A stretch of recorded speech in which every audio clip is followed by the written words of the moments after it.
Volume 5, Chapter 600, 16th of February, 1944. The Various Trials. Jesus says, "You have by now become acquainted with all the sorrows that preceded the Passion proper. I will now let you know the sorrows of my actual Passion, those sorrows that affect your minds more when you meditate on them. But you meditate very little on them, too little. You do not consider how much you have cost me and what torture your salvation involved. You complain of a scratch, of knocking against a corner, of a headache, but you do not consider that my body was one big sore, that those sores were envenomed with many things, that things themselves served to torture their Creator, because they tortured the already tormented God's Son, without any respect for Him who, Father of creation, had formed them. But things were not guilty. The guilty one was still and always man, guilty since the day he listened to Satan in the earthly paradise. The things of creation, up to that moment, had no thorns, no poison, no cruelty for man, the chosen creature. God had made that man king. He made him in His own image and likeness, and in His fatherly love He did not want things to be insidious to man. Satan laid the snare in the heart of man first of all, then, with the punishment of sin, it brought spines and thorns. So I, the man, had also to suffer things and be grieved not only by people but also by things. The former insulted and tortured me.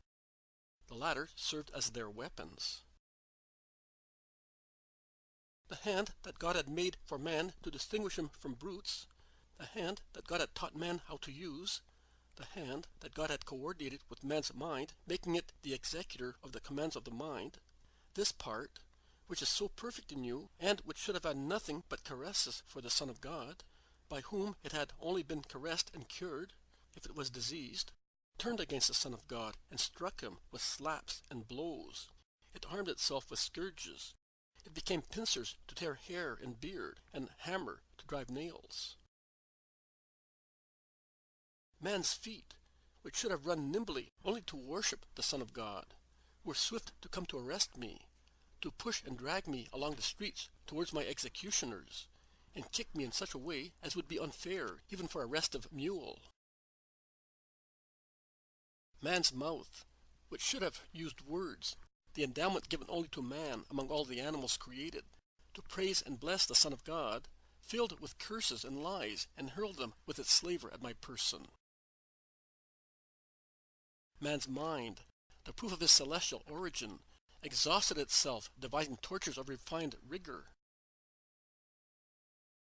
Man, the whole man, made use of himself, in his individual parts, to torture the Son of God. And he called the earth, with its forms, to assist him in torturing. Of the stones of torrents he made projectiles to wound me. Of the branches of trees, clubs to strike me. Of twisted hemp, ropes to drag me, cutting into my flesh. Of thorns, a crown of stinging fire for my tired head. Of minerals, an exasperating scourge. Of a cane, an instrument of torture. Of the stones in streets, a snare for the unsteady foot of him who was going uphill, dying, to die crucified. And things of the sky combined with things of the earth. The cold at dawn for my body, already exhausted by the agony in the garden, the wind that irritates wounds, the sun that increases parching thirst and one's temperature, and brings flies and dust that dazzles tired eyes, which fastened hands cannot protect. And the fibers granted to man to cover his nakedness, combined with the things of the sky, with leather that becomes a scourge, with the wool of a garment that sticks to the sores made by the scourges, and causes a rubbing and lacerating torture at each movement. Everything served to torture the Son of God. He, for whom all things had been created, in the hour in which he was the victim offered to God, at everything against him in a hostile manner. Your Jesus, Mary, had no comfort from anything. Everything that exists turned against me, like fierce vipers, to bite at my flesh and increase my suffering. This is what you ought to think of when you suffer, and comparing your imperfection with my perfection and my sorrows with yours, you ought to admit that the Father loves you as he did not love me in that hour, and, therefore, you should love him with your whole selves, as I loved him notwithstanding his rigor. 22nd to the 25th of March, 1945. The painful journey begins along the stony lane leading from the clearing where Jesus was arrested to the Kidron, and thence along another lane to town. And jibes and torture begin at once. Jesus, his wrists and even his waist tied as if he were a dangerous madman, the ends of the ropes entrusted to energumens, intoxicated with hatred, is tugged here and there like a rag abandoned to the rage of a pack of puppies. But if those who behaved thus were dogs, they could still be excused. But they are men, although they only have the appearance of man.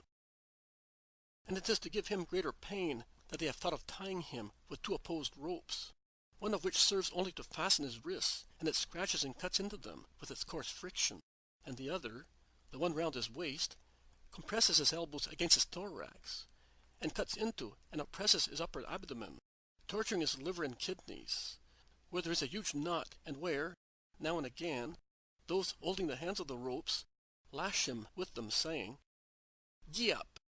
Away! Trot, donkey!"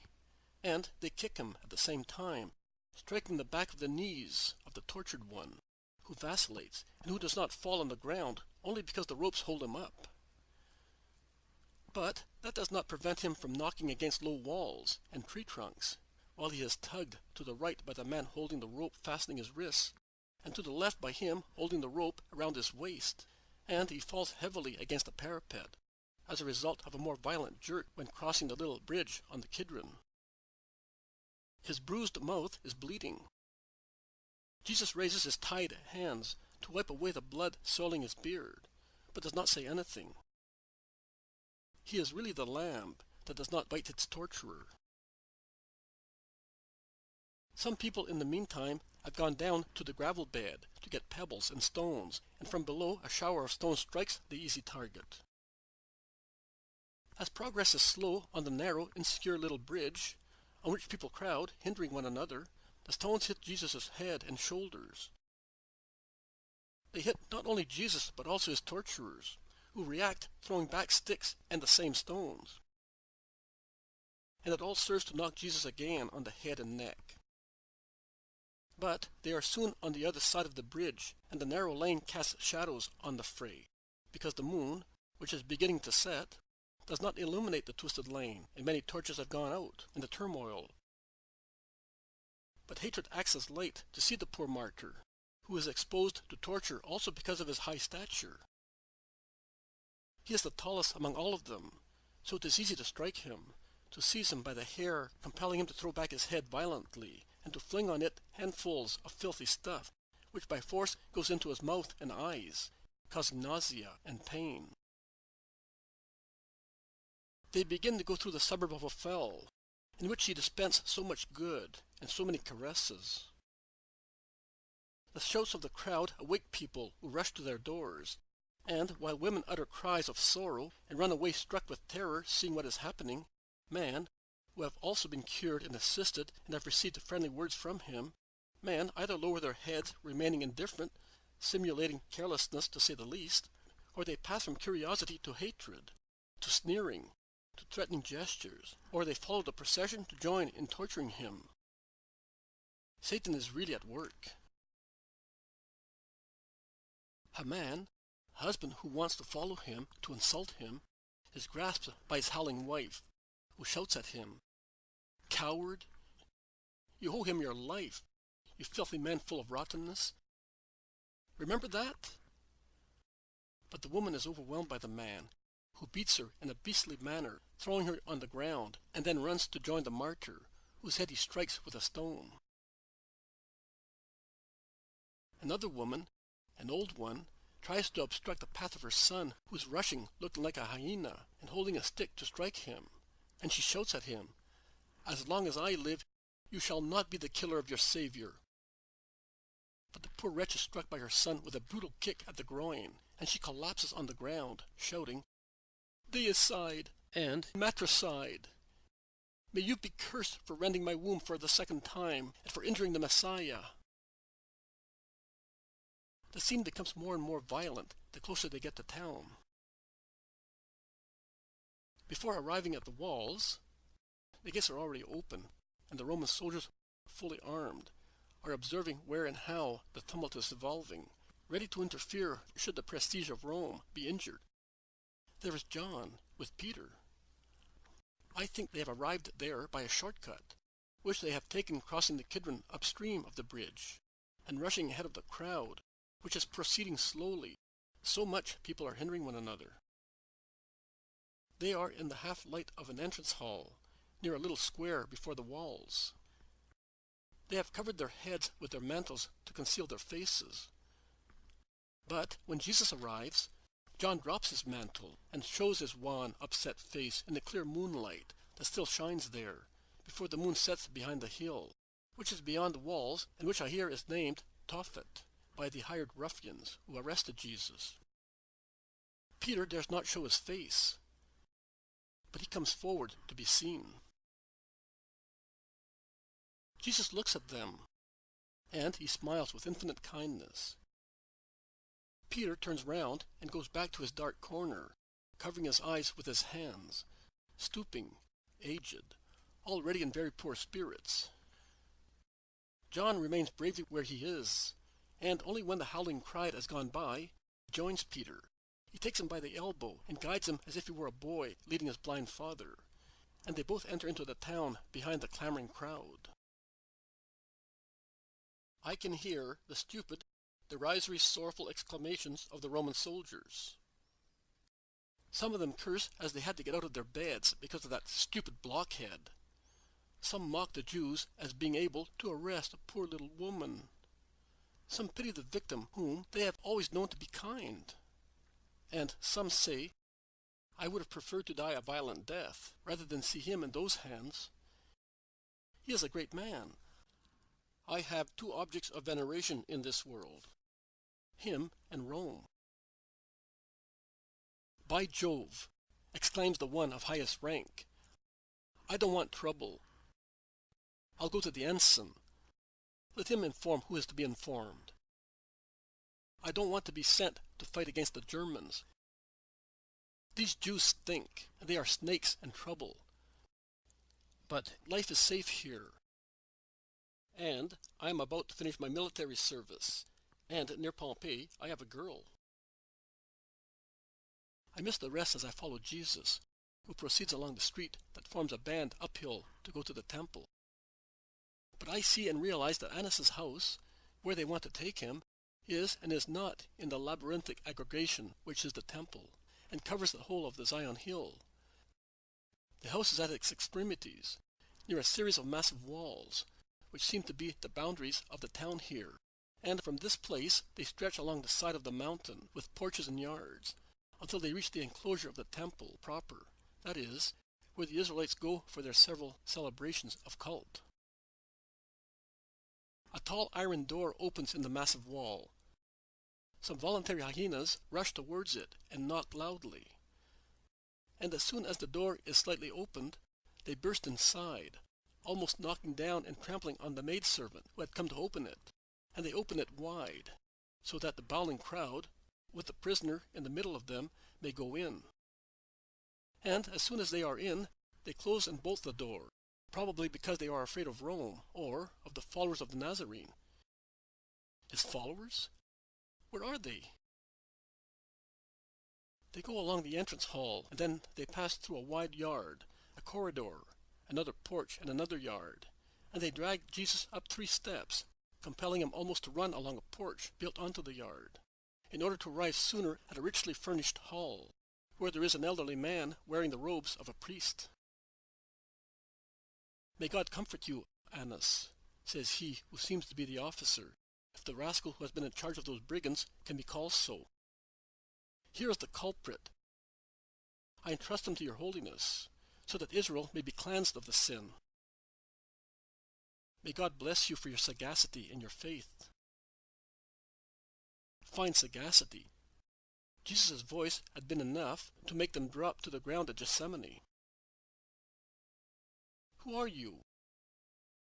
Jesus of Nazareth, the Rabbi, the Christ.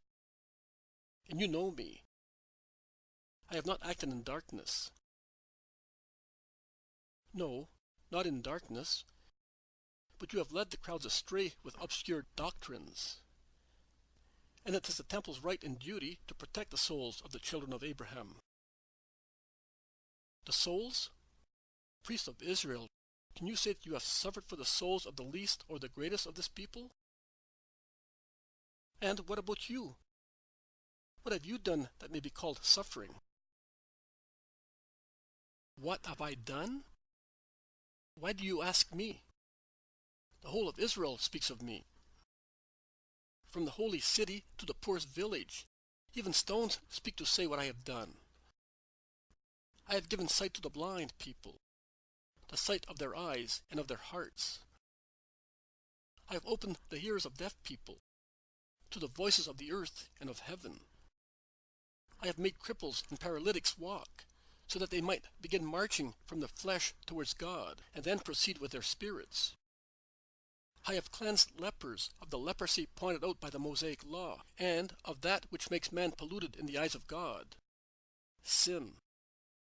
I have raised the dead, but I do not say that it is a great deed to call a body back to life, but it is a great thing to redeem a sinner, and I have done that. I have helped the poor, teaching greedy and rich Hebrews the holy precept of love for our neighbor, and, remaining poor, notwithstanding that a stream of gold passed through my hands, I have wiped more tears by myself than all of you who possess riches. And, finally, I have given a wealth that has no name, the knowledge of the law, the knowledge of God, the certainty that we are all equal, and that, in the holy eyes of the Father, tears and crimes are the same, whether they are shed or committed by the tetrarch, or by the pontiff, or by the beggar and the leper who dies on a cart road. That is what I have done, nothing else. Do you realize that you are accusing yourself? You say, the leprosy that makes one polluted in the eyes of God and is not pointed out by Moses. You are insulting Moses and are insinuating that there are some lacunae in his law.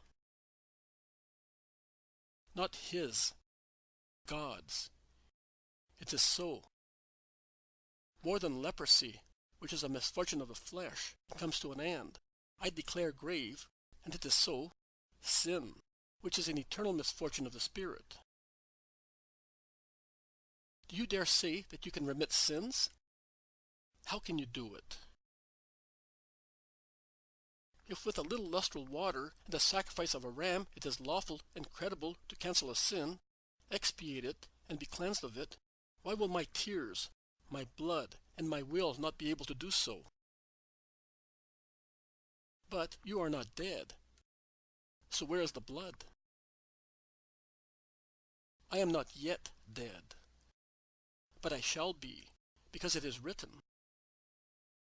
In heaven, before Zion existed, before Moses existed, before Jacob existed, before Abraham existed, since the king of evil gnawed at the heart of man and poisoned it in him and in his children. It is written on the earth in the book that contains the voices of the prophets. It is written in hearts, in yours, in Caiaphas's, in the hearts of the members of the Sanhedrin who do not. No, these hearts do not forgive me for being good. I have absolved, anticipating through my blood. I will now accomplish absolution with a purifying bath in it. You say that we are greedy and we ignore the precept of love. Is it not true? Why are you killing me? Because you are afraid that I may dethrone you. Oh, be not afraid. My kingdom is not of this world. I leave you the masters of all power. The Eternal knows when to utter the enough that will make you drop thunderstruck. Like Doris, hey? He died of a fit of anger, not because he was struck by heavenly lightning. God was waiting on the other side to strike him. And you are repeating this to me? A relative of his? How dare you? I am the truth, and the truth is never cowardly. Proud and foolish. No, sincere. You accuse me of offending you. But do you all not hate? You hate one another. And now your hatred for me unites you. But tomorrow, when you have killed me, you will hate one another once again, and more fiercely, and will live with this hyena behind your backs and this snake in your hearts. I have taught love for the world's sake. I taught people not to be greedy, to have mercy. Of what do you accuse me? Of preaching a new doctrine. Oh, priest! Israel is swarming with new doctrines. The Essenes have theirs. The Sadducees and the Pharisees have theirs. Everybody has a secret one, which for one is named pleasure, for another one gold, for another one power, and everybody has his idol. Not I. I have resumed the downtrodden law of my father, of the eternal God, and I have gone back to repeating the 10 Commandments of the Decalogue in a simple way, talking myself hoarse to make them enter the hearts that no longer knew them. Horror! Blasphemy! How dare you say this to me, a priest? Has Israel no temple? Are we like the exiles in Babylon? Reply to me. That is what you are, and even more. This is a temple. Yes, a building. But God is not in it. He has fled before the abomination that is in his house. But why ask me so many questions, since my death has already been decided? We are not murderers. We kill if we have the right to do so for an evident fault. But I want to save you. Tell me, and I will save you. Where are your disciples? If you hand them over to me, I will let you go free. The names of all of them, and the secret ones more than the known ones. Tell me, is Nicodemus one of yours? And Joseph? And Gamaliel? And Eleazar? But with regard to this one, I already know. It is not necessary. Speak. Speak up. You know that I can kill you and save you. I am powerful. You are filth. I leave to filth the business of the informer. I am light. A bravo lands a blow in his face. I am light. Light and truth. I have spoken openly to the world. I have taught in synagogues and in the temple, where the Judeans meet, and I have said nothing secretly. I repeat it. Why do you ask me? Ask those who have heard what I have said. They know. Another bravo gives him a slap in the face, shouting, "Is that how you reply to the high priest?" I am speaking to Annas. Caiaphas is the pontiff. And I am speaking with the respect due to the old man. But if you think that I have said something wrong, prove it to me. If not, why do you strike me? Leave him alone. I am going to Caiaphas. Keep him here until I tell you otherwise. And make sure he does not speak to anybody." Annas goes out. Jesus does not speak, not even to John, who dares to stay at the door defying the crowd of hired ruffians. But Jesus, without saying a word, must have given him an order, because John, after a sorrowful glance, goes away, and I lose sight of him. Jesus remains with the torturers. Blows with ropes, spittle, insults, kicks, the tearing of his hair is what is left for him, until a servant comes to say that the prisoner is to be taken to Caiaphas' house. And Jesus, still tied and ill-treated, goes out again under the porch, walks along it as far as a lobby, and then he passes through a yard in which many people are warming themselves near a fire, because the night has turned cold and windy in the early hours of the Friday. Peter and John are also there, mingled among the hostile crowd. And they must be really brave to stay there. Jesus looks at them, and a faint smile appears on his lips, already swollen because of the blows received. A long walk across porches, halls, yards, and corridors. But what kind of houses did these people of the temple have? But the crowd does not go into the enclosure of the pontiff's house. It is pushed back into Anna's entrance hall. Jesus proceeds alone, among bravos and priests. He goes into a large hall that seems to lose its rectangular shape because of the many seats placed in horseshoe shape along three sides, leaving an empty space in the middle, beyond which there are 2 or 3 seats placed on platforms. When Jesus is on the point of going in, Rabbi Gamaliel arrives at the same time, and the guards give the prisoner a strong pull so that he may give way to the Rabbi of Israel. But the latter, as stiff as a statue, with a stately attitude slackens his pace, and, hardly moving his lips, without looking at anyone, he asks, "Who are you? Tell me." And Jesus kindly replies, "Read the prophets and you will have the answer. They contain the first sign. The other one will come." Gamaliel gathers his mantle and goes in. Jesus enters behind him. While Gamaliel goes to one of the seats, Jesus is dragged to the middle of the hall, in front of the pontiff, the true figure of a criminal. And they wait until all the members of the Sanhedrin arrive. Then the session begins. But Caiaphas notices that 2 or 3 seats are vacant, and he asks, "Where is Eleazar? And where's John?" A young man, a scribe I think, stands up. He bows and says, "They refuse to come. Here is their letter. Keep it and make a note of it.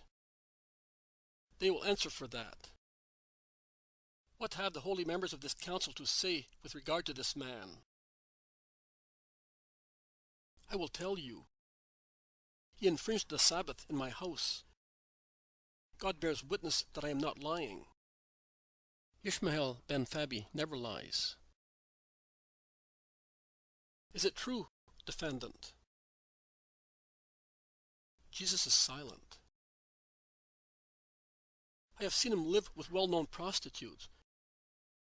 Feigning he was a prophet, he turned his haunt into a brothel, and with heathen women of all people. Zadok, Calasabona, and Nahum, Annas trustee, were with me. Am I telling the truth, Zadok and Calasabona?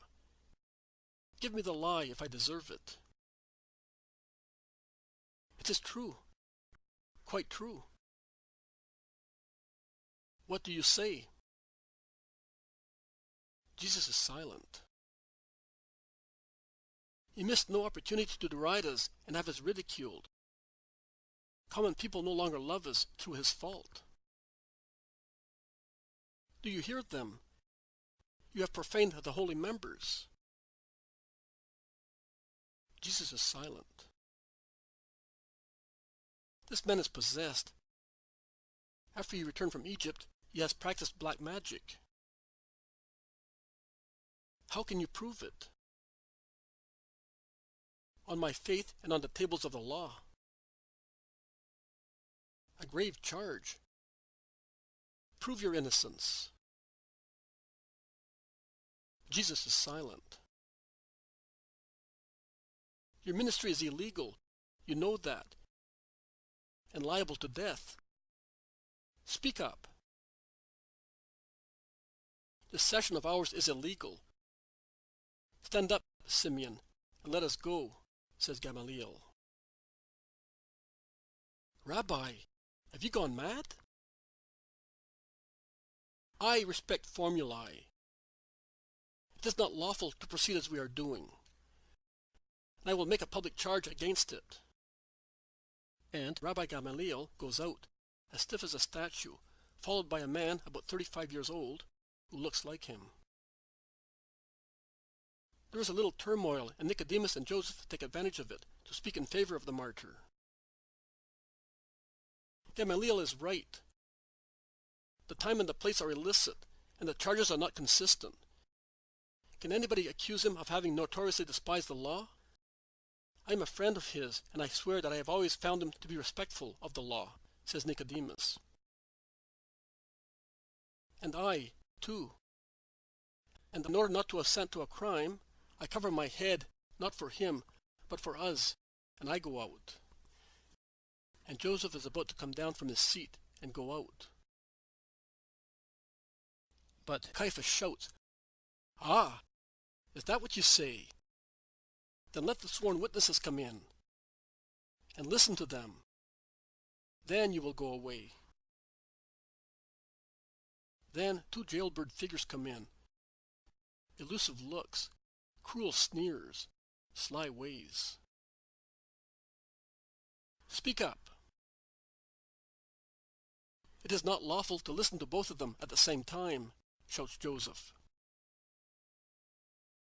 I am the high priest. I give orders. Be silent. Joseph strikes the table with his fist and says, "May the fire of heaven fall upon you. As from this moment be aware that Joseph the elder is an enemy of the Sanhedrin and a friend of the Christ. And I am going at once to inform the praetor that a man is being sentenced to death here without the approval of Rome." And he rushes out, giving a violent push to a young thin scribe who would like to hold him back. Nicodemus goes out more calmly, without saying a word. And when going out, he passes in front of Jesus and looks at him. Another turmoil. They are afraid of Rome. And Jesus is always the expiating victim. "See, all this is happening through your fault, you corrupter of the best Judeans. You have prostituted them." Jesus is silent. "Let the witnesses speak," shouts Caiaphas. Yes, he was making use of the we knew. What is the name of that thing? The tetragram, perhaps? That's it. You have said it. He evoked the dead. He taught people to rebel against the Sabbath and to desecrate the altar. We swear it. He said that he wanted to destroy the temple and rebuild it in 3 days with the assistance of demons. No. He said, "It will not be built by man." Caiaphas comes down from his seat and approaches Jesus. Small, excessively fat, ugly, he looks like a huge toad close to a flower. Because Jesus, although wounded, bruised, dirty and unkempt, is still so handsome and solemn. Are you not replying? What horrible charges they are bringing against you! Speak, to clear yourself of such shame. But Jesus is silent. He looks at him, but does not speak. "Reply to me, then. I am your pontiff. I adjure you by the living God. Tell me, are you the Christ, the Son of God? You have said it. I am. And you will see the Son of Man sitting on the right hand of the power of the Father, come on the clouds of the sky. Moreover, why do you ask me? I have spoken in public for 3 years. I have not said anything secretly. Ask those who have heard me. They will tell you what I have said and what I have done. One of the soldiers who is holding him strikes his mouth, making it bleed once again, and he shouts, "Is that how you reply, O Satan, to the high pontiff?" And Jesus replies meekly to this one, as he had replied to the previous one. If I have spoken the truth, why do you strike me? If I have said something wrong, why do you not tell me where I am wrong? I tell you once again, I am the Christ, the Son of God. I cannot lie. I am the high priest, the eternal priest, and I alone wear the true rational, on which it is written, doctrine and truth. And I am faithful to both, even to death, ignominious in the eyes of the world, holy in the eyes of God, and until the blissful resurrection. I am the anointed one. Pontiff and king I am. And I am about to take my scepter, and with it, as with a winnowing fan, I will clear the threshing floor. This temple will be destroyed, and it will rise again, new and holy. Because this one is corrupt, and God has abandoned it to its destiny. Blasphemer, they all shout in chorus. Will you do that in 3 days, you silly possessed man? Not this one. But mine will rise again, the temple of the true, living, holy, 3 times holy God. Anathema, they howl again in chorus. Caiaphas raises his clucking voice. He tears his linen garments with affected horror, and he says, "What else have we to hear from witnesses? He has blasphemed. So what shall we do?" And, all in chorus, "He deserves to die." And with disdainful, scandalized gestures, they go out of the hall, leaving Jesus to the mercy of the bravos and of the mob of false witnesses, who, with slaps, blows, spitting, blinding his eyes with a rag, and then pulling his hair violently, drive him here and there with his hands tied, so that he knocks against tables, chairs, and walls, while they ask him, "Who hit you? Guess." And several times they trip him and make him fall flat on his face, and they split their sides with laughter, seeing how hardly able he is to stand up again, his hands being tied. Some hours go by, and the tired torturers decide to have a little rest. They take Jesus to a closet, making him go through many yards among the insults of the mob, already numerous in the enclosure of the pontiff's house. Jesus arrives in the courtyard where there is Peter near a fire, and he looks at him. But Peter escapes his notice. John is no longer there. I cannot see him. I think he has gone away with Nicodemus. Dawn is breaking and the sky looks greenish. An order is given. The prisoner is to be taken back to the council hall for a more legal trial. It is just the moment in which Peter, for the 3rd time, denies that he knows the Christ, when the latter is passing by, already marked by sufferings. And, in the greenish dawn light, his bruises look even more dreadful on his wan face, and his eyes more sunken and glassy, a Jesus made dull by the sorrow of the world. A derisory, sarcastic, mischievous cock-crowing rends the air, just beginning to stir at dawn. And at this moment of deep silence brought about by the appearance of the Christ, only Peter's harsh voice is heard to say, "I swear it, woman, I do not know him." A resolute, decided statement, to which replies at once, like a sneer, the cheeky crowing of the cockerel. Peter gives a start. He turns round to run away, and he finds himself facing Jesus, who looks at him with infinite compassion, with such sad, deep sorrow that breaks my heart, as if after that I should see my Jesus vanish forever. Peter sobs, and he goes out staggering as if he were drunk. He runs away behind two servants, who go out onto the street, and he disappears down the semi-dark street. Jesus is taken back into the hall. In chorus, they repeat the captious question, "In the name of the true God, tell us, are you the Christ?" And when they receive the same reply as the previous one, they sentence him to death, and they give orders to take Jesus to Pilate. Jesus, escorted by all his enemies, except Annas and Caiaphas, goes out, passing once again through the courts of the temple, in which so many times he had spoken, helped, and cured people, and through the embattled enclosure he goes into the streets of the town, and more dragged than led, he descends towards the town, which is turning pinkish in the first announcement of dawn. I think that for the only purpose of torturing him longer, they make him take a long, tedious walk round Jerusalem, passing on purpose by the markets, the stablings, the hostels full of people at Passover.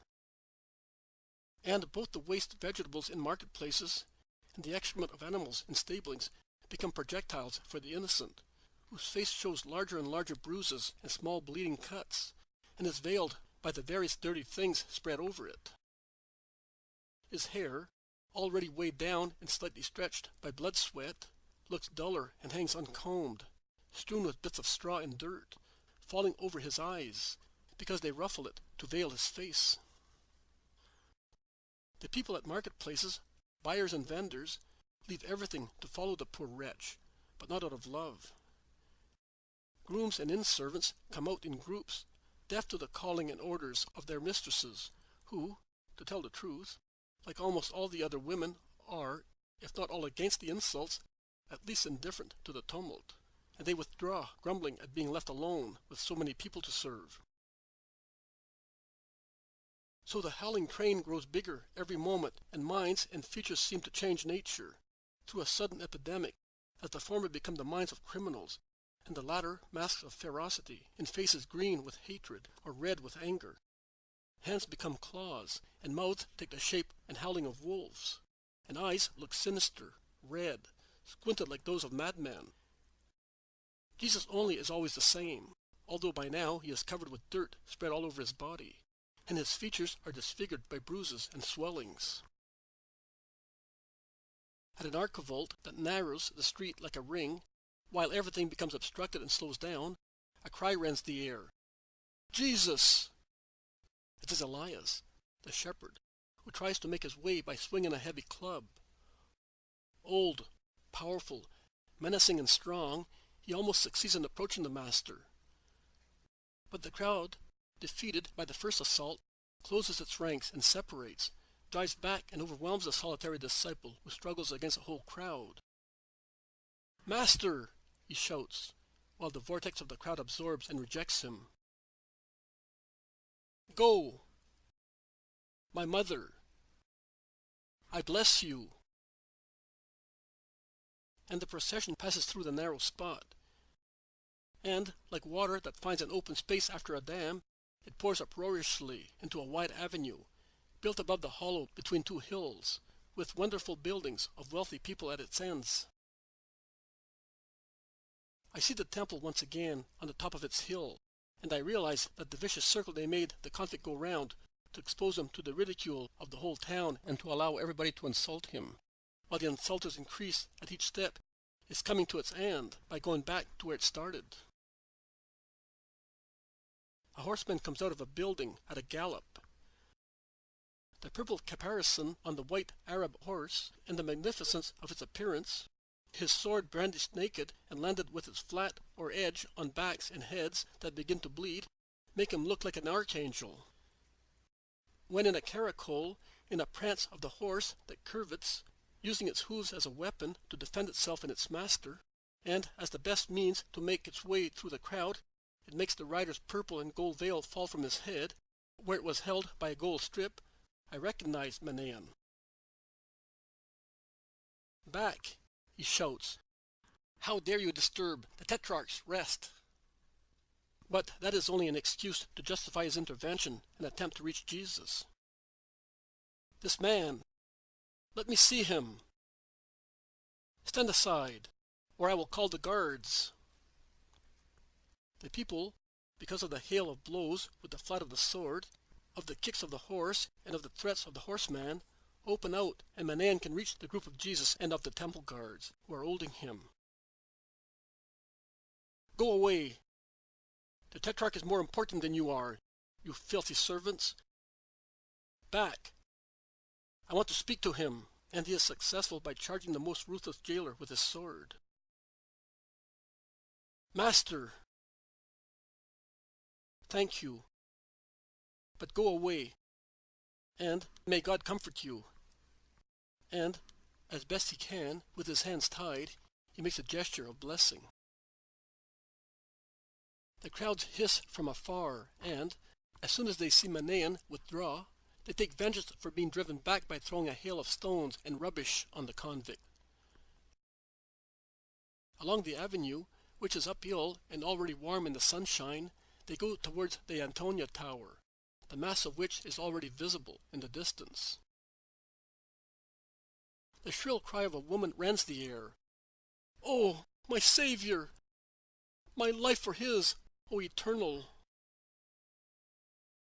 Jesus turns his head round, and on the high flowery loggia, surrounding a beautiful house, he sees Joanna of Chuza, among maids and servants, and with little Mary and Matthias around her, raise her arms towards the sky. But heaven does not listen to prayers today. Jesus raises his arms and makes a gesture of farewell blessing. "Death! Death to the blasphemer, the corrupter, the devil! Death to his friends!" And hisses and stones are slung towards the high terrace. I do not know whether anybody is injured. I hear a very shrill cry, and then I see the group break up and disappear. And on, going up, Jerusalem displays her houses in the sunshine, empty by the hatred that drives the whole town, with its real inhabitants and the temporary ones who have come here for the Passover, against a defenseless man. Some Roman soldiers, a whole maniple, run out from the Antonia with their lances pointed at the mob, who disperse shouting. In the middle of the street there is Jesus left with the guards, the chief of the priests, of the scribes, and of the elders of the people. "This man? This sedition? You will answer to Rome for this," says a centurion haughtily. "He is liable to death according to our law." "And since when has the jus gladii et sanguinis been given back to you?" asked once again the senior centurion, a real Roman, with a severe face and a cheek marked by a deep scar. And he speaks with the contempt and disgust with which he would speak to lousy galley slaves. "We are aware that we do not have the right. We are loyal subjects of Rome." "Ha ha ha! Listen to them, Longinus. Loyal? Subjects? Rotters!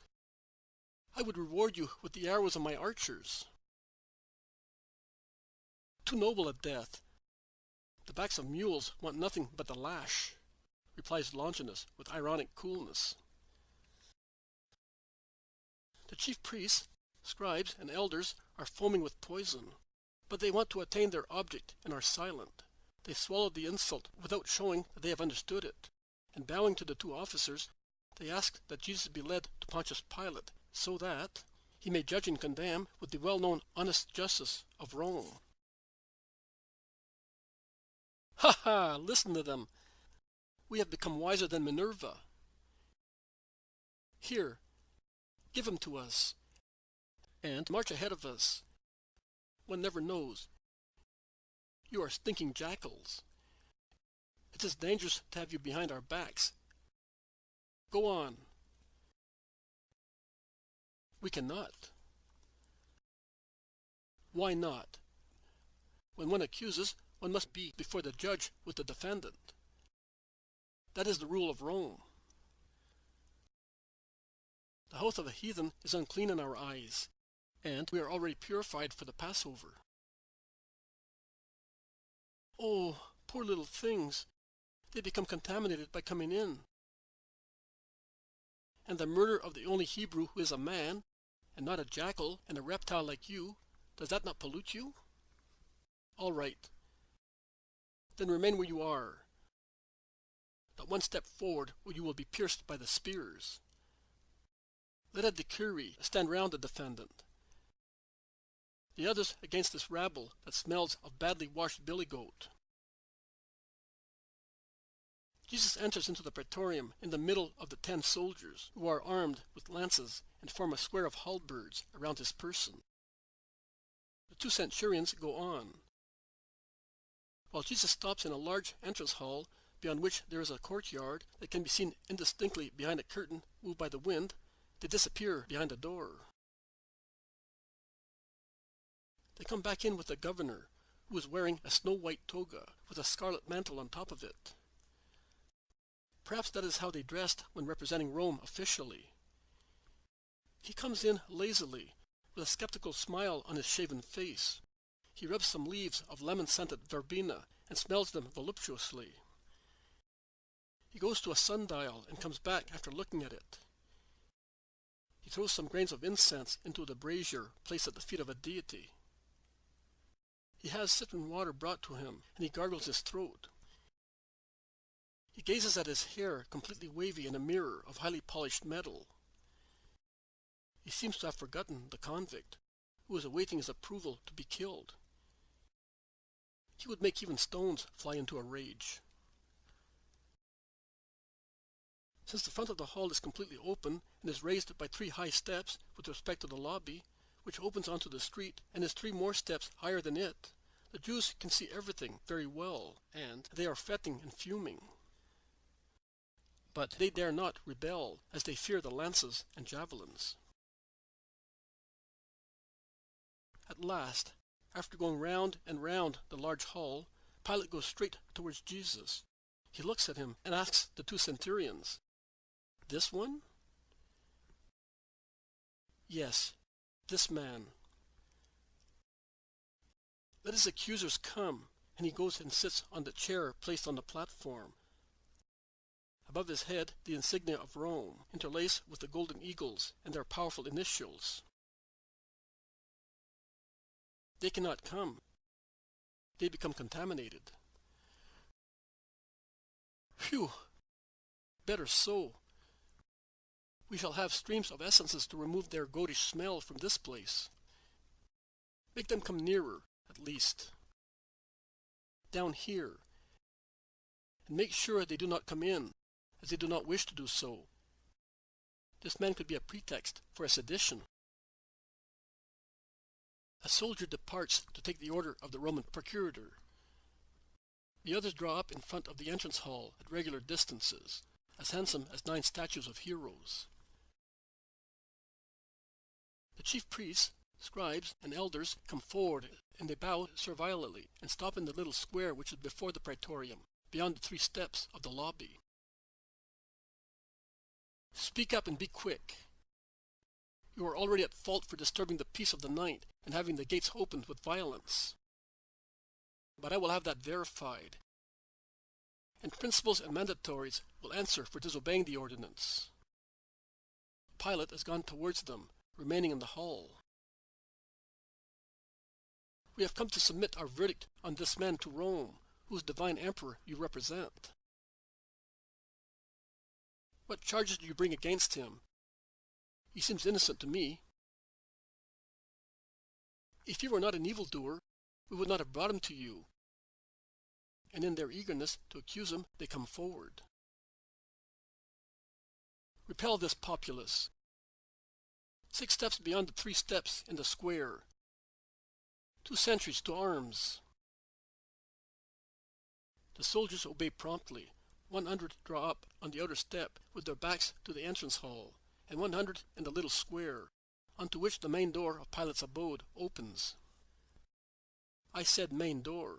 I should say huge portal or triumphal arch, because it is a very wide opening delimited by a gate, now wide open, which admits into the hall through the long corridor of the lobby at least 6 meters wide, so that what takes place in the raised hall is clearly visible. Beyond the wide lobby, one can see the beastly face of the Jews look threateningly and diabolically toward the inside, beyond the armed barrier that, side by side, presents 200 sharp-pointed spears to the chicken-hearted killers. I ask you again, which charge are you bringing against this man? He has committed crimes against the law of our forefathers. And you have come to bother me about that? Take him and judge him according to your laws. We cannot sentence anybody to death. We are not learned. Jewish jurisprudence is a mentally deficient child as compared with the perfect laws of Rome. As ignorant people and subjects of Rome, the mistress, we are in need. Since when have you become honey and butter? But you have spoken the truth, O masters of falsehood. You are in need of Rome. Yes, to get rid of this man who causes trouble to you. I see. And Pilate laughs, looking at the clear sky that is framed like a rectangular sheet of dark turquoise among the marble snow-white walls of the hall. Tell me, which crimes has he committed against your laws? We have found out that he was causing disturbances in our country and was preventing people from paying the tribute to Caesar, saying that he is the Christ, the King of the Jews. Pilate goes back to Jesus, who is in the middle of the hall, left there by the soldiers, tied but without escort, so obvious is his meekness. And he asks him, "Are you the King of the Jews? Are you asking this of your own accord, or to the insinuation of other people? And what do you expect me to care for your kingdom? Am I a Jew? Your country and its leaders have handed you over to me, that I may judge you. What have you done? I know that you are loyal. Speak. Is it true that you aspire at reigning? My kingdom does not come from this world. If it were a kingdom of this world, my ministers and my soldiers would have fought to prevent the Jews from arresting me. But my kingdom is not of the earth. And you know that I do not seek power. That is true. I know. I have been told. But you do not deny that you are a king. You assert it. I am a king. That is why I came into the world, to bear witness to the truth. Those who are on the side of the truth listen to my voice. What is the truth? Are you a philosopher? It does not serve when facing death. Socrates died just the same. But it served him in his lifetime to live honestly, and also to die well, and to enter into the other life without being called a traitor of civic virtues. By Jove! Pilate looks at him for some moments full of admiration. Then he resumes his skeptical sarcasm. He makes a gesture of boredom, turns his back on him, and goes towards the Judeans. I find no fault in him. The crowd riots, seized with the panic fear of losing the prey and the spectacle of the capital punishment. And they shout, "He is a rebel, a blasphemer. He encourages libertinism. He instigates people to rebel. He refuses respect for Caesar. He feigns that he is a prophet. He practices magic. He is a devil. He stirs up the people, teaching all over in Judea, where he came from Galilee, teaching. Death to him! Death to him!" Is he a Galilean? Are you a Galilean? Pilate goes back to Jesus. Do you hear how they accuse you? Prove your innocence. But Jesus is silent. Pilate is pensive. And he decides, Let us essentially take him to Herod to be judged. He is Herod's subject. I acknowledge the right of the Tetrarch, and I assent to his verdict in advance. Tell him, go. And Jesus, surrounded like a rascal by 100 soldiers, passes through the town again, and once more he meets Judas Iscariot, whom he had already met near a market. I forgot to mention this before, disgusted as I was with the brawl of the populace. The same merciful glance at the traitor. It is now more difficult to strike him with kicks and clubs, but there is no shortage of stones and rubbish, and, if the stones hit the Roman helmets and armor resounding without injuries, they do leave marks when they hit Jesus, who is proceeding only with his tunic on, as he left his mantle at Gethsemane. When entering Herod's sumptuous palace, he sees Chuza, who cannot look at him, and runs away not to see him in that state, covering his head with his mantle. He is now in the hall, in front of Herod. And behind him there are the scribes and Pharisees, who feel at ease here, and who come in to make their false charges. Only the centurion and 4 soldiers escort him towards the Tetrarch. Herod descends from his seat and walks around Jesus, while listening to the accusations of his enemies. And he smiles and floats. He then feigns compassion and respect, which do not upset the martyr, as his raillery did not perturb him. You are great. I know. I inquired about you, and I was pleased that Chuza was your friend, and Manaen your disciple. I, the worries of the state. But how anxious I was to say that you are great, to ask you to forgive me. John's eyes, his voice accused me and are always before me. You are the saint who cancels the sins of the world. Absolve me, O Christ. Jesus is silent. I heard that they accuse you of rebelling against Rome. Are you not the promised rod to strike Asher? Jesus is silent. They told me that you predict the end of the temple and of Jerusalem. But is the temple not eternal as a spirit, since it was wanted by God, who is eternal? Jesus is silent. Are you mad? Have you lost your power? Is Satan preventing you from speaking? Has he abandoned you? Herod is laughing now. He then gives an order, and some servants rush in carrying a greyhound, which has a broken leg and is yelping sorrowfully, and a stableman, who is dull-witted, with a big empty head, a slavering mouth, and abortion, the laughing-stock of the servants.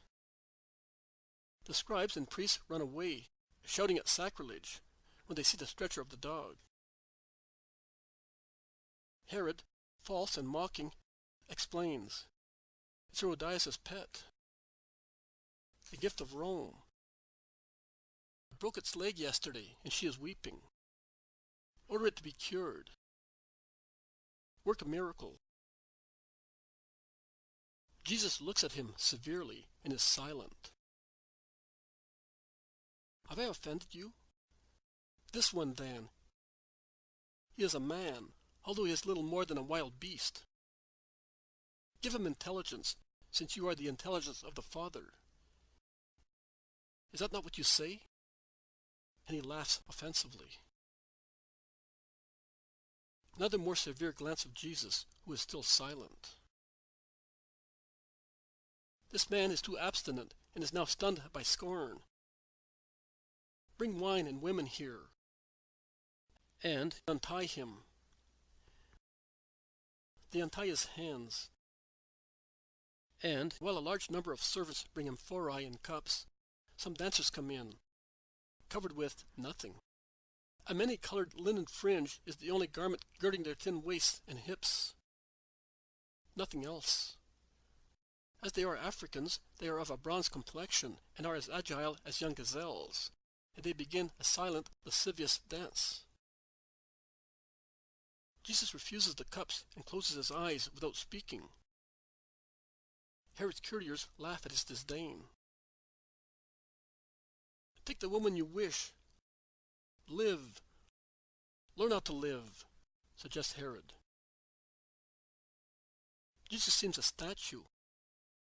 With folded arms, closed eyes, he does not stir even when the lewd dancers touch him lightly with their nude bodies. Enough. I treated you as God, and you did not act as God. I treated you as a man, and you have not acted as a man. You are mad. A white garment. Clothe him with it, so that Pontius Pilate may know that the Tetrarch took his subject to be mad. Centurion, please tell the proconsul that Herod humbly presents his respect to him and venerates Rome. Go. And Jesus, tied once again, goes out with a linen tunic reaching down to his knees, on top of his red woolen garment. And they go back to Pilate. Now, when the century with difficulty squeezed through the crowd, which did not get tired waiting in front of the proconsul building, and it is strange to see so many people in that place in its neighborhood, while the rest of the town seems to be empty. Jesus sees the shepherds in a group, and they are all there. That is, Isaac, Jonathan, Levi, Joseph, Elias, Matthias, John, Simeon, Benjamin, and Daniel, together with a small group of Galileans, among whom I recognize Alphaeus and Joseph of Alphaeus, with two more whom I do not know, but judging by their hairstyle, I should say that they are Judeans. And farther away, he sees John, who has slipped into the hall, half hidden behind a column, with a Roman, who I think is a servant. He smiles at this one and at those, his friends. But what are these few people, and Joanna, and Manaen, and Chusa, in the middle of an ocean boiling with hatred? The centurion salutes Pontius Pilate and reports. Here again? Phew! Cursed be this race! Make the mob come forward and bring the accused here. Oh, what a nuisance! He goes towards the crowd, stopping again in the middle of the hall. Jews, listen! You have brought me this man as an instigator of the people. I have examined him in your presence, and I have not found in him any of the crimes of which you accuse him. Herod did not find more than I did, and he has sent him back to us. He does not deserve death. Rome has spoken. But, in order not to displease you, depriving you of the amusement, I will give you Barabbas. And I will order him to be given 40 lashes. That is enough. No, no, not Barabbas. Not Barabbas. Death to Jesus. And a dreadful death. Release Barabbas and condemn the Nazarene to death. But listen, I said I will have him lashed. Is that not enough? I will have him scourged then. It is terrible, you know. He may die through it. What wrong has he done? I can find no fault in him, and I will set him free. Crucify him! Crucify him! Death to him! You are the protector of criminals. Heathen! You are Satan, too. The crowd advances, and the first formation of soldiers wavers, as they cannot make use of their lances. But the second line, descending one step, swing their lances and free their companions. Let him be scourged, Pilate orders a centurion. How many blows? As many as you like. In any case, the matter is over, and I am bored. Go. Jesus is led by 4 soldiers to the courtyard beyond the hall. In the middle of that courtyard, which is all paved with colored marbles, there is a high column like the one in the porch.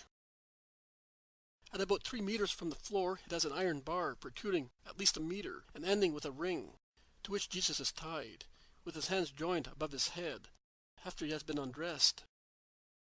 He has on only short linen drawers and sandals. His hands, tied at his wrist, are raised up as far as the ring, so that, although tall, he rests only on the tips of his toes on the floor. And even that position is a torture. I have read, I do not know where, that the column was low and that Jesus was bent over it. That may be. I say what I see. Behind him stands one who looks like an executioner, with a clear Jewish profile.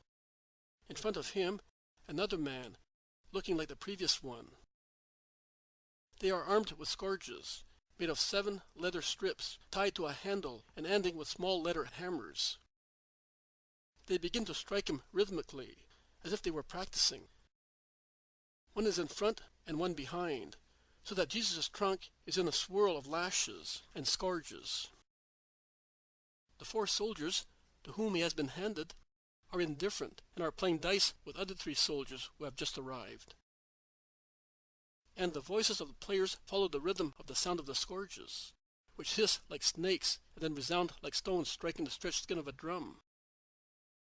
They beat the poor body, which is so slender and as white as old ivory, and then becomes covered with stripes that at first are a brighter and brighter pink shade, then violet. Then it becomes blue swellings full of blood. Then the skin breaks, letting blood flow from all sides.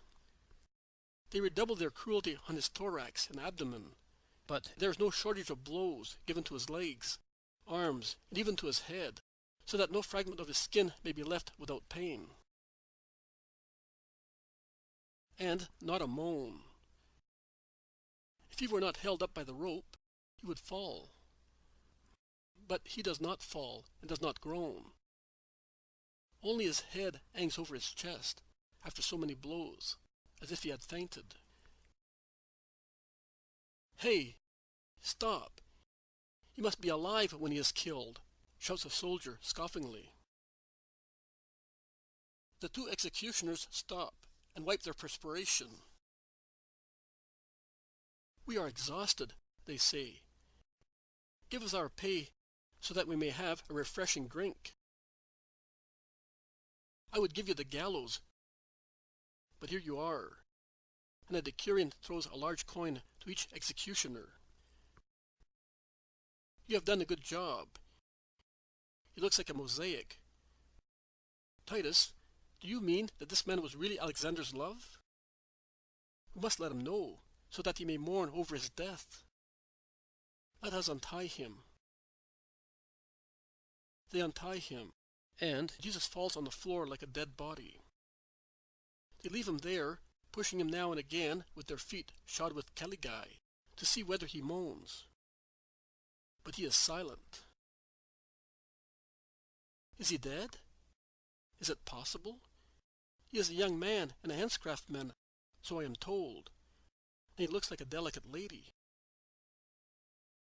"I will take care of him," says a soldier, and he sits him with his back against the column. Clots of blood appear where he was. He then goes towards a fountain gurgling under the porch. He fills a tub with water and pours it on Jesus' head and body. That's it. Water is good for flowers. Jesus draws a deep sigh and tries to stand up, but his eyes are still closed. "Oh, good. Come on, darling. Your dame is waiting for you." But Jesus in vain presses his hands against the floor, trying to stand up. "Come on. Quick. Are you weak? Here is some refreshment," says another soldier sneeringly.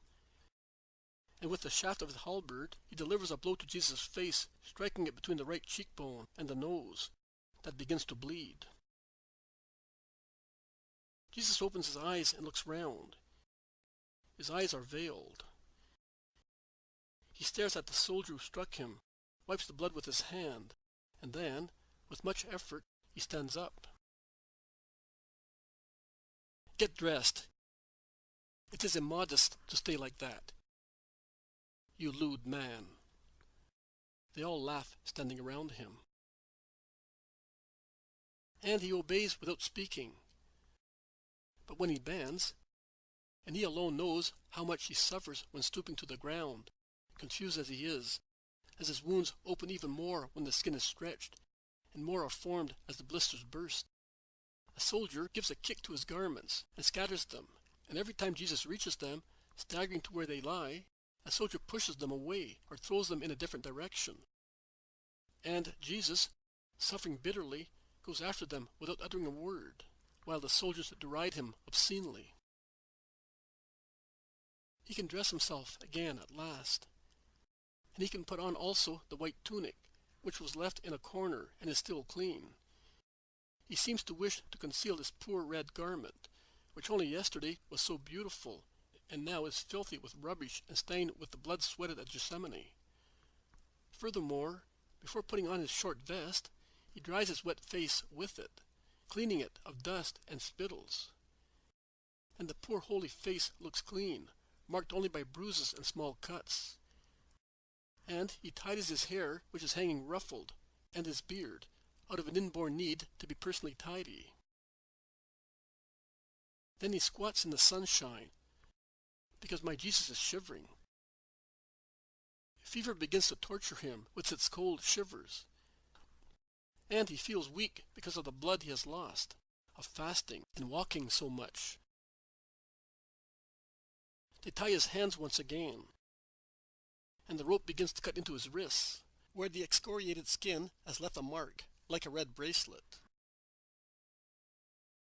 And now, what shall we do with him? I am bored. Wait. The Jews want a king? Now we will give them one. Him, says a soldier. And he runs out to a court that is in the back, from which he comes back with a bunch of branches of wild hawthorn, still flexible, because springtime keeps the branches relatively tender, whilst the long sharp thorns are hard. With a dagger they remove leaves and buds. They bend the branches, forming a circle, and they place them on his poor head. But the cruel crown falls down on his neck. It does not fit. Make it narrower. Take it off. They take it off and scratch his cheeks, risking to blind him, and they tear off his hair in doing so. They make it smaller. Now it is too small, and although they press it down, driving the thorns into his head, it threatens to fall. They take it off again, tearing more of his hair. They adjust it again. It now fits. At the front there are 3 thorny cords. At the back, where the ends of the 3 branches interweave, there is a real knot of thorns that penetrate into the nape of his neck. Do you see how well you look? Natural bronze and real rubies. Look at yourself, O king, in my cuirass, says the inventor of the torture scoffingly. A crown is not sufficient to make a king. Purple and scepter are required. In the stable there is a cane, and in the sewer there is a red chlamys. Get them, Cornelius. And once they have them, they put the dirty rag on Jesus' shoulders, and before putting the cane in his hands, they beat his head with it, bowing in greeting. Hail, King of the Jews! And they roar with laughter. Jesus does not react. He lets them sit him on the throne, a tub turned upside down, certainly used to water horses. He lets them strike and scoff at him, without ever uttering a word. He only looks at them, casting glances of such kindness and such atrocious sorrow that I cannot bear them without feeling heartbroken. The soldiers stop sneering at him only when the harsh voice of a superior orders them to take the guilty prisoner to Pilate. Guilty? Of what? Jesus is taken back again to the entrance hall, which is now covered with a precious velarium because of the sun. He still has the crown, the chlamys, and the cane. Come forward, that I may show you to the people. Jesus, although exhausted, straightens himself up with dignity. Oh, he really is a king. Listen, Jews. Here is the man. I have punished him, but now let him go. No, no, we want to see him. Out, that we may see the blasphemer. Bring him out, and make sure they do not take him. And as Jesus goes out into the lobby and is visible in the square formed by the soldiers, Pontius Pilate points to him with his hand, saying, "Here is the man, your king." Is that still not sufficient? The sun in a sultry day is shining almost perpendicular, because it is between the 3rd and the 6th hour, and it lights up and makes eyes and faces conspicuous. Are those people human beings? No, they are rabid hyenas. They shout, they shake their fists, they want his death. Jesus is holding himself upright, and I assure you that he never had such a noble bearing as now, not even when he performed the most wonderful miracles. Nobility of sorrow, but so divine as to suffice to mark him with the name of God. But in order to say that name, it is necessary to be at least man. And Jerusalem has no man today, but only demons. Jesus looks round at the crowd, and in the sea of rancorous faces, he looks for and finds some friendly faces. How many? Less than 20 friends among thousands of enemies. And he lowers his head, struck by such abandonment. A tear falls, and another, and another. The sight of his tears do not engender compassion, but give rise to fiercer hatred. He is taken back to the hall. So, let him go. It is justice. No, death to him. Crucify him. I will give you Barabbas. No, the Christ. In that case, take him yourselves, and crucify him by yourselves, because I find no fault in him to do that. He said that he is the Son of God. Our law inflicts death on whoever is guilty of such blasphemy. Pilate becomes pensive. He goes back in and sits on his little throne. He rests his forehead in his hand and his elbow on his knee and scrutinizes Jesus. "Come near me," he says. Jesus goes to the foot of the platform. "Is it true? Tell me." Jesus is silent. "Where do you come from? Who is God?" He is the All. And then, what does the All mean? What is the All for one who is dying? You are mad. God does not exist. I do. Jesus is silent. He has let the great word drop, and then he envelops himself in silence. Pontius, Claudia Procula's freedwoman, asks permission to come in. She has a note for you. Domine, women also now? Let her come in. A Roman woman comes in and kneels down, handing a wax tablet. It must be the one with which Procula begs her husband not to condemn Jesus. The woman withdraws backwards, while Pilate reads, "I am advised to avoid your being put to death. Is it true that you are more than a haruspex? You frighten me." Jesus is silent. Do you not know that I have the power to free you or to crucify you? You would have no power if it were not given to you from above. Therefore, he who handed me to you is more guilty than you are.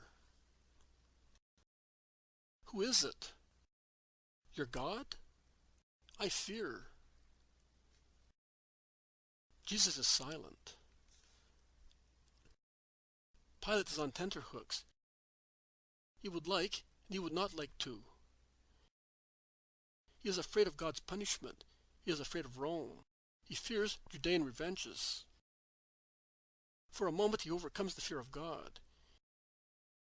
He goes to the front of the hall, and in a thundering voice he shouts, "He is not guilty!" If you say so, you are no friend of Caesar's. He who proclaims himself king is his enemy. You want to free the Nazarene? We will inform Caesar of that. Pilate is seized with the fear of man. So, you want him dead? Let it be so. But the blood of this just man is not to stain my hands. And having a basin brought to him, he washes his hands in the presence of the people, who appear to be seized with frenzy, while they shout, "His blood on us! His blood be on us and on our children! We are not afraid of him. Crucify him! Crucify him!" Pontius Pilate goes back to his little throne, and he calls the centurion Longinus and a slave. He orders the slave to bring him a board, on which he places a note, and has the words written on it, "Jesus Nazarene, King of the Jews." And he shows it to the people. No, not so, not King of the Jews, but that he said he is King of the Jews. Many of them shout so. "What I have written, says Pilate severely, and standing upright, he stretches his hand forward with its palm turned down, and he orders, "Let him go to the cross. Soldier, go. Prepare the cross." And he descends from his throne without even looking to the uproarious crowd or at the wan, condemned man. He leaves the hall. Jesus is left in the middle of it, guarded by the soldiers awaiting the cross. Friday, 10th of March, 1944. Jesus says, "I want you to meditate on the point concerning my meetings with Pilate."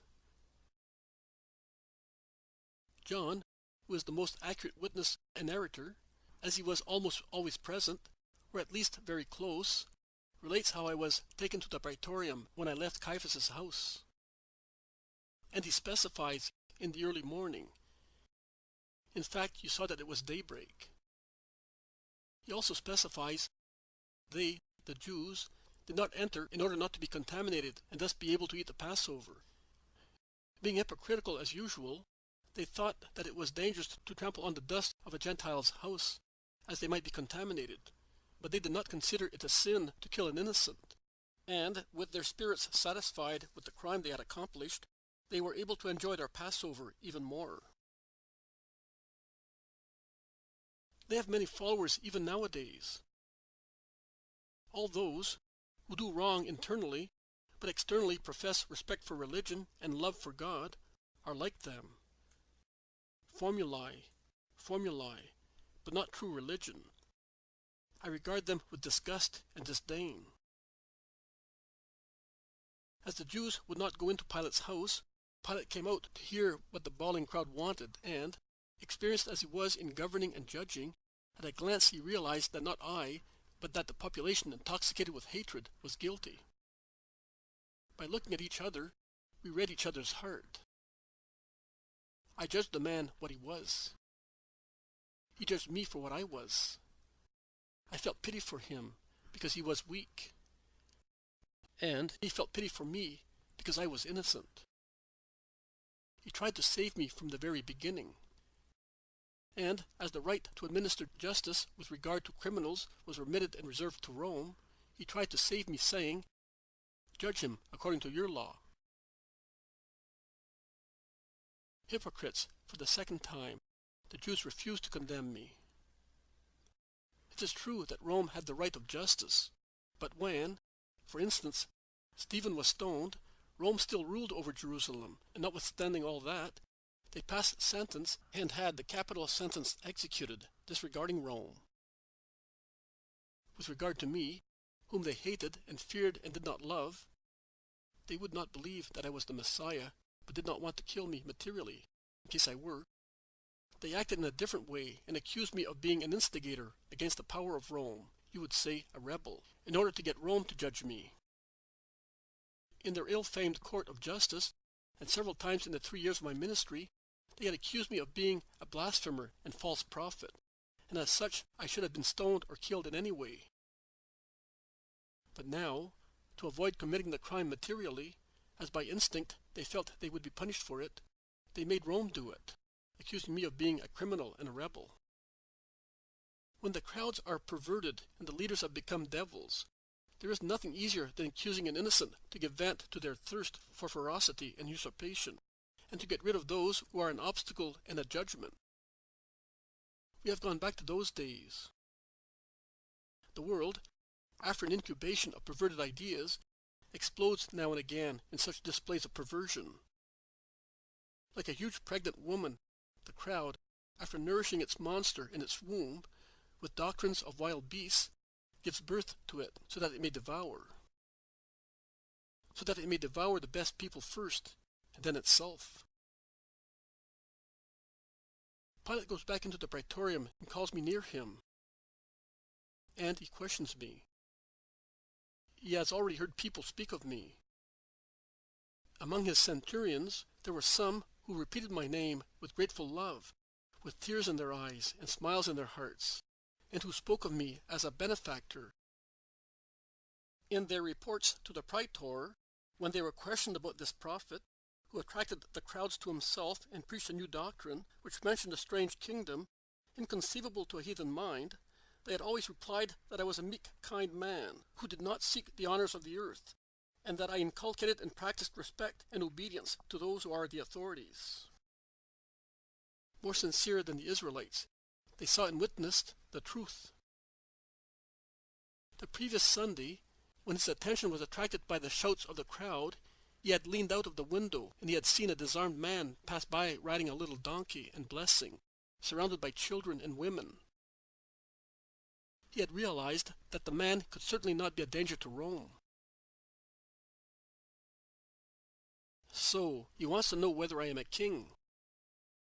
In his ironic pagan skepticism, he wanted to have a little laugh at that royalty that rides a donkey, that has barefooted children, smiling women, and common men as courtiers, at that royalty that for 3 years has preached that it has no interest in riches and power, and that speaks of no conquest, but those of the spirit and the soul. What is the soul for a heathen? Not even his gods have souls. And can man have it? Also now, this king with no crown, with no palace, with no court, with no soldiers, repeats to him that his kingdom is not of this world. So much so that no minister and no army rises to defend their king and free him from his enemies. Pilate, sitting on his seat, scrutinizes me because I am an enigma to him. If he cleared his soul of human cares, of the pride of his office, of the error of heathenism, he would understand at once who I am. But how can light enter where too many things obstruct the openings, preventing light from entering? It is always like that, my children. Even now, how can God in his light enter where there is no more room for them, and doors and windows are closed and defended by pride, by humanity, by vice, by usury, by so many guards at the service of Satan against God? Pilate cannot understand what my kingdom is. And what is more painful, he does not ask me to explain it to him. To my invitation to know the truth, he, the untamable heathen, replies, What is the truth? And with a shrug of his shoulders, he lets the matter drop. Oh, my children! Oh, my pilots of the present times! You also, like Pontius Pilate, let the most vital matters drop with a shrug of your shoulders. You consider them useless, old-fashioned things. What is the truth? Money? No. Women? No. Power? No. Physical health? No. Human glory? No. Then forget about it. It is not worth running after a chimera. Money, women, power, good health, comforts, honors are the real useful things that one must love and attain at all costs. That is how you reason. And, worse than Esau, you barter eternal goods for coarse food that is harmful both to your physical health and to your eternal salvation. Why do you not persist in asking, what is the truth? It, the truth, asks for nothing but to be known in order to teach what it is. It is before you as it was for Pilate, and looks at you with eyes full of suppliant love, imploring you, question me. I will teach you. Did you notice how I looked at Pilate? I look at all of you in the same way. And if I look with serene love at those who love me and ask for my words, I cast glances of sorrowful love at those who do not love me, do not seek me, do not listen to me. But it is always love, because love is my nature. Pilate leaves me where I am, without asking more questions, and he goes towards the wicked people who speak in coarser voices and impose themselves through their violence.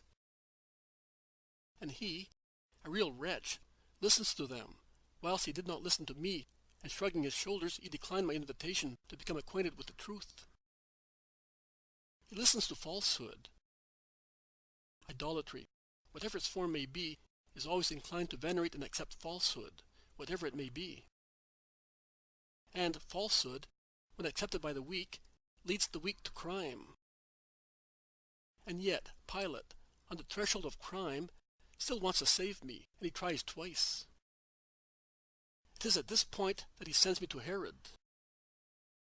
He knows very well that the shrewd king, who keeps in with both Rome and his people, will act in such a way as not to damage Rome and not to irritate the Jewish people. But, like all weak people, he puts off for a little while the decision he does not feel like taking, hoping that the plebeian rising will abate. I said, when you speak, say yes, if you mean yes. No, if you mean no. But he did not hear that, and if somebody repeated it to him, he shrugged his shoulders as usual. In order to succeed in the world, to have honors and profits, it is necessary to be able to make a no of a yes and a yes of a no, according to what common sense advises. How many Pilates there are in the 20th century? Where are the Christian heroes who said yes, constantly yes, to the truth and for the sake of the truth, and no, constantly no, to falsehood? Where are the heroes who are able to face danger and advance with brave strength and tranquil quickness, and do not postpone, because good is to be accomplished at once and evil shunned at once, without buts and ifs? On my return from Herod, there is Pilate's fresh compromise. Scourging. And what did he expect? Did he not know that the crowd is a wild beast that becomes merciless when it begins to see blood? But I had to be crushed to expiate your sins of the flesh. And I am crushed. There is not a shred of my body that has not been struck. I am the man of whom Isaiah speaks. And to the torture that had been ordered, there is added another that was not ordered, but was created by human cruelty, that of the thorns. Man, do you see your Savior, your King, crowned with sorrow to free your heads of so many sins fermenting in them? Do you not consider the pain that my innocent head suffered to expiate on your behalf your sinful thoughts that are more and more dreadful and are transformed into deeds? You, who feel offended even when there is no reason for feeling so, look at your offended king, and he is God, with his ironic mantle of torn purple, with a cane as a scepter and the crown of thorns. He is already dying, and they slap his face with their hands and with mockery. And you are not moved to pity. Like the Jews, you continue to show me your fists, shouting, "Away! We have not other God but Caesar, O idolaters, who do not worship God, but yourselves, and those who are more overbearing among you. You do not want the Son of God. He gives you no help for your crimes. Satan is more obliging. So you want Satan. You are afraid of the Son of God, like Pilate. And when you feel him impend over you with his power, and stir within you with the voices of your consciences that reproach you in his name, like Pilate, you ask, "Who are you?" You know who I am. Also those who deny me know what and who I am. Do not lie. There are 20 centuries around me, and they illustrate who I am, and they make you acquainted with my miracles. Pilate is more excusable. You are not, as you have a heritage of 20 centuries of Christianity to support your faith, or to inculcate it in you, but you will not hear of it. And yet, I was more severe with Pilate than with you. I did not reply. I do speak to you. And even so, I do not succeed in persuading you that it is I, and you owe me adoration and obedience. Even now you accuse me of being my own ruin in you, because I do not listen to you. You say that you lose your faith because of that. Oh, liars! Where is your faith? Where is your love? When do you pray to me and live with love and faith? Are you great people? Remember that you are such because I allow it. Are you anonyms in the crowd? Remember that there is no other God but I. No one is greater than I am, and no one is ahead of me. So give me that cult of love that is due to me, and I will listen to you, because you will no longer be illegitimate children, but the sons of God. And here is the last attempt of Pilate to save my life, if it were possible to save it after the cruel, endless flagellation. He shows me to the crowd. Here is the man. I arouse human pity in him. He hopes in a collective pity. But before the resisting harshness and the advanced threats, he is not capable of accomplishing a supernaturally just deed, and therefore a good one, saying, "I am setting him free because he is innocent." You are guilty people, and if you do not disperse, you will become acquainted with the severity of Rome. That is what he should have said, had he been a just man, without taking into account the future detriment that would befall him. Pilate is a false good man. Longinus is good, because although he was less powerful than the praetor and less defended, in the middle of the street and surrounded by a few soldiers and a hostile multitude, he dares to defend me, help me, grant me a rest, to be consoled by the pious women, be assisted by the man from Cyrene, and finally to have my mother at the foot of the cross. He was a hero of justice, and so he became a hero of Christ. Be aware, O man who worry only about your material welfare, that God intervenes also in its favor, when he sees you behave faithfully towards justice, which is emanation of God. I always reward those who act righteously. I defend those who defend me. I love them and succor them. I am always the one who said, "He who gives a glass of water in my name will be rewarded." To those who give me love, the water that quenches the thirst of my lips of the divine martyr, I give myself, that is, protection and blessings.